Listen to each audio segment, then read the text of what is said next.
Hello விவஸ், பிரதமர் நரேந்திர மோடி ஆட்சியின் கீழே 7வது முறையா திருமதி நிர்மலா சீதாராமன் அவர்களால பட்ஜெட் தாக்கல் செய்யப்பட்டிருக்கு. இந்த பட்ஜெட் தாக்கல்ல எந்தெந்த துறைகளுக்கு அதிகபட்சமா எவ்வளவு தொகை ஒதுக்கி இருக்காங்க அப்படின்னு சொல்லி பார்ப்போம். டிஃபென்ஸுக்கு 4,54,773 கோடியும், ரூரல் டெவலப்மெண்ட்டுக்கு 2,66,808 கோடியும், அக்ரிகல்ச்சர் அண்ட் அலைடு ஆக்டிவிட்டீஸ்க்கு 1,51,851 கோடியும், ஹோம் அஃபேர்ஸ்க்கு 1,50,000 கோடிகளும் ஒதுக்கீடு செஞ்சிருக்காங்க.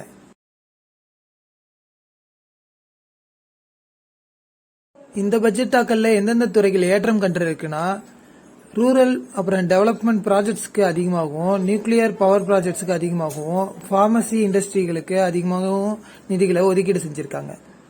எந்தெந்த பொருட்களோட விலை உயர்ந்திருக்குன்னா, தொலைத்தொடர்பு பொருட்கள், சோலார் கருவிகள், எல்பிஜி, அதுக்கப்புறம் எலக்ட்ரானிக் சர்க்கியூட் சம்பந்தப்பட்ட பொருட்களோட விலையெல்லாம் உயர்ந்திருக்கு.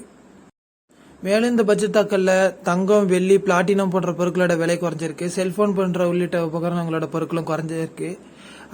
புற்றுநோய்க்கான மருந்துகளோட விலைகளும் குறைஞ்சிருக்கு.